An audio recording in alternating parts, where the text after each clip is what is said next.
It's very important that if you are scaling your business, then you should scale it right well.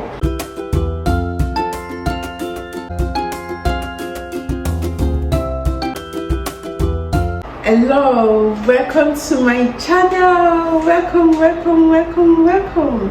My name is Adiola Elizabeth, and I am so happy that you are able to join me today. So don't go nowhere. Firstly, this information is created for information and educational purpose only, and it does not create lawyer-client relationship between me and you. So if you need legal advice, I would advise you to go to a lawyer, and of course I am one, so you can actually contact me on my email and also on the comment section. Now let's get right into the video of today.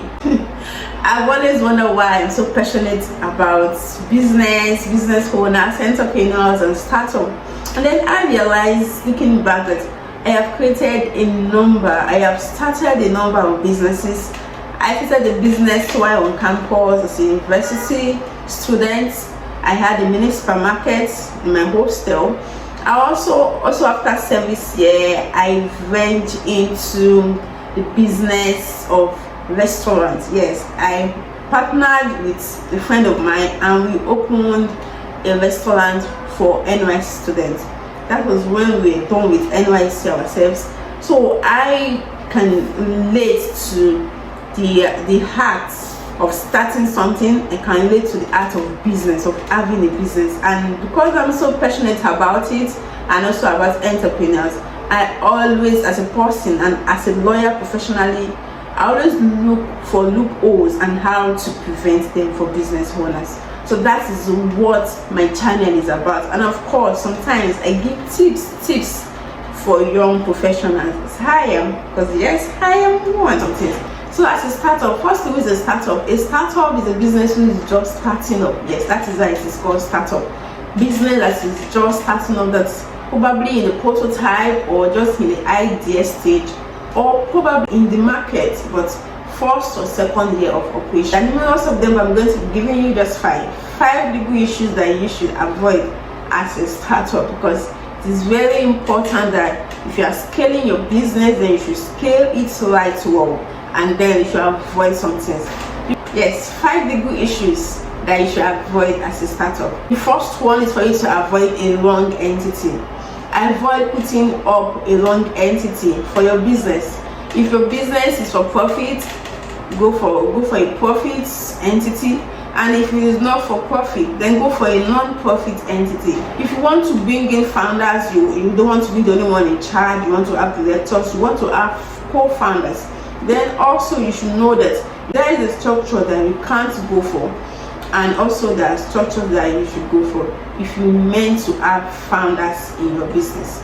So firstly, don't choose a wrong entity at all. You might eventually correct it, but it might not really be favorable to you at the long run. So why not just start well and start by having the right entity. Put in the right entity. It will definitely scale your business. When I talk about entity, I meant your business structure.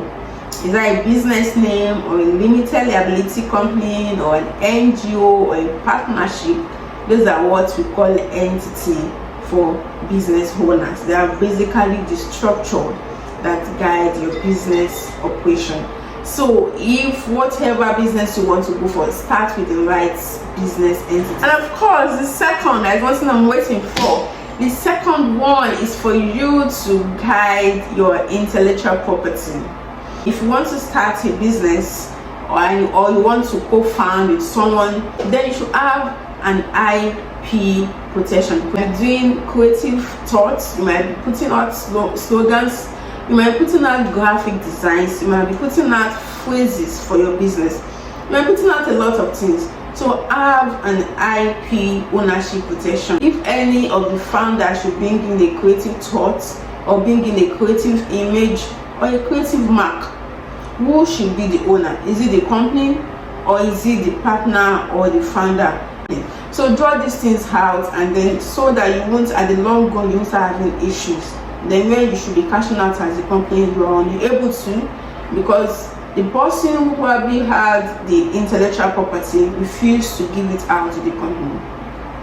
But where from the very beginning already expressed it and stated it in your contract that okay, whatsoever creative thoughts, whatsoever creation that is going to come out from this company, any intellectual creation that is legible to be registered, that is original and it is legible to be trademarked and registered as intellectual property, who should be the owner? There might be arguments to state that the partner should be the one in charge. Anybody whose creative thoughts, whose creative imagination bets anything, then that person should be the owner. Or it may be that any intellectual creativity that comes out from this business stays in this business and belongs to this business. So let it be stated there so that you don't have any issues where you're going to court for intellectual property infringements. The third one, do not give out equity in your business. Don't invest equity anyhow. Third issue has to do with equity. It has to do with shareholding. If you register a limited liability company, of course that means that you're going to have shares and equity. And one advantage of having shares is that it helps you give part of your business to investors in exchange, probably 1% ownership of your business to somebody who invested into your business.